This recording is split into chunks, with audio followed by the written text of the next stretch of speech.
from 2014. It was in 1927 when on this day 5 Canadian women petitioned the Supreme Court of Canada as to whether the word persons used in Section 24 of the British North American Act 1867 included females. The Supreme Court deliberated and decided it did not. Constitutions are for states to determine their behaviour and have no business in the issue of gender and race, unless some racist bigot wants to include gender and race issues, in which case the state may not act rationally. It is bizarre how people want the comfort of the state to accept aspects of their lives. Is their married partner acceptable to the state? Is their car acceptable to the state? Is their house situated correctly for the state? There are things a state has to do, but the level of intrusion is very high in daily lives. Take an example of a female dentist in Iraq whose town was overrun by the Islamo Fascist state of ISIS, and because she had treated men in her occupation, she was executed. The state did not approve. Meanwhile, there are some in Australia who want to change the constitution to include race. Once that change is achieved, how will the state behave? Maybe it is better that the behaviours of the state is left in the Constitution to address how federal and state governments behave with each other and not to individuals. And also the concept of Terra Nullius is not part of the Constitution, although bigots may believe they see it.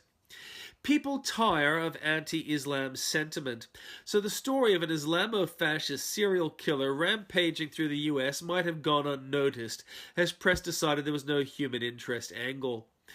Ali Muhammad Brown killed a gay couple in Seattle after setting up a meeting on a dating site.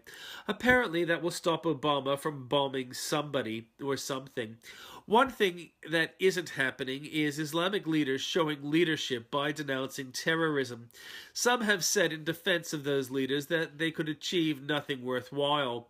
However, leadership is not about doing what is popular. A competent leader would speak out in support of what decent people would do. One is reminded of how no ALP member of a recent minority government was capable of taking a stand against corruption. So clearly the bottom line has been met, and we see the natural constituents of the ALP. PUP might implode or it might not. Maybe the issue of race will become an issue of respect. Palmer recently apologized for calling Chinese people bad names. Rudd never apologized for calling them rat fuckers. Now, Dio Wong, West Australia PUP senator, might not accept the irrational views of his leader, or he might.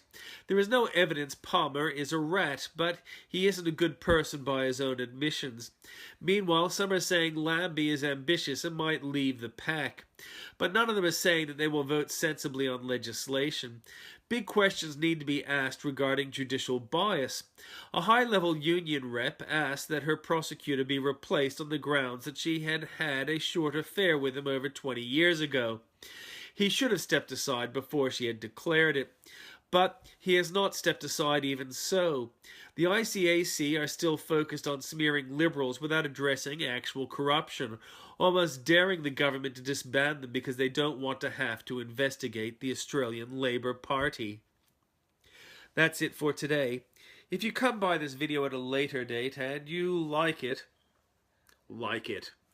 Also, feel free to comment and share. Spread the love. Be well.